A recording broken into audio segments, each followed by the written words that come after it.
Storm Tracker 7 weather is presented by Panhandle Cleaning and Restoration.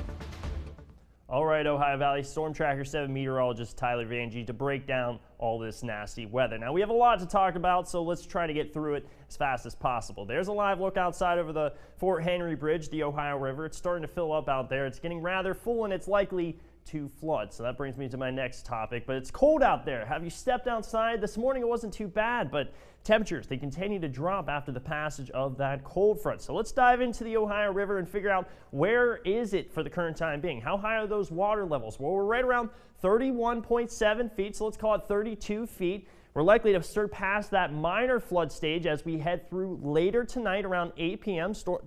Storm Tracker 7 Chief Meteorologist Zach Petty will be in this evening to cover it and bring you updates if this does increase. But I just updated this just as of noon. Our now crest is at 39.9. So that's going to target the back channel, parts of Wheeling Island Casino. If you live near those streets, looking over towards North Erie Street, you're under this flood. You're likely to see some of this flooding. So take those precautions now. The moderate stage as well into Moundsville is now up to 41.6 feet, and that's as we head through Saturday afternoon and evening. So likely to see all this rainfall that we've seen over the past 48 hours finally making an impact here in the Ohio Valley. So over the last 3 hours, we haven't had a whole lot of rainfall. That's good news. We've seen the creeks starting to die back down, but that's just because all the rivers are continue to increase as the creeks decrease. They're just taking all that water from them. But here's a look at your wind advisories. We're not only just dealing with the flooding out there, we're also dealing with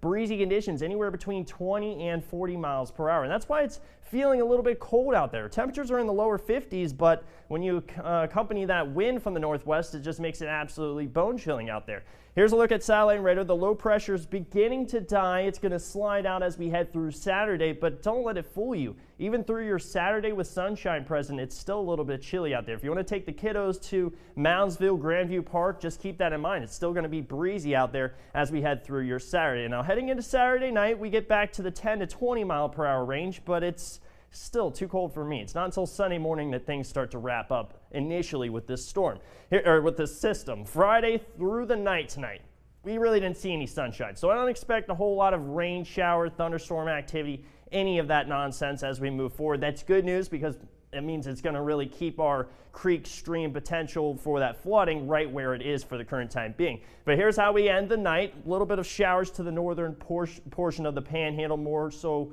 into northwestern Pennsylvania. But the rest of it, we're just dealing with the breezy conditions. The wind, it's still present throughout your Saturday morning, throughout the afternoon and evening. Now, although our wind advisory does expire Saturday morning at 7 a.m., don't be surprised if it's still a little bit chilly out there. It doesn't warrant a warning, watch, or advisory, but it is still quite noticeable. And that's how we'll wrap up this work week, head into the weekend. Sunday morning looks like the best chance to get out there and just enjoy some spring-like vibes, but I have the greatest news in store for you guys. Check this out. Your 7-day forecast, more so the second half. Let's just forget about this weekend and all this nasty weather we've had this week.